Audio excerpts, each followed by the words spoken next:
Prime Minister Netanyahu apparently was underground for 12 days in some protective facility, expecting an attack. I would think Mossad would have a good handle on whether and when the attack is coming. They probably do have a good handle on when it will come once the Iranians mobilize the assets they're going to use against Israel. But the fact is, the Iranians have done nothing in that regard. So there's been nothing for the Mossad or for the Israeli intelligence forces to see. So I don't think they're missing anything here. I want to make one other point. We were talking about how much trouble Israel is in. Over all the years that I've followed Israel, one of its most important claims was that it could defend itself.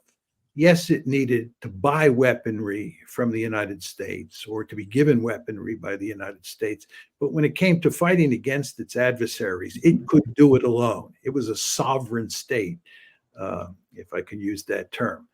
If you look at what's going on with regard to how Israel will deal with an Iranian attack, should it come, and how Israel dealt with the Iranian attack on April 14th, it's very clear that the Israelis need the United States, and they need the United States in a big way.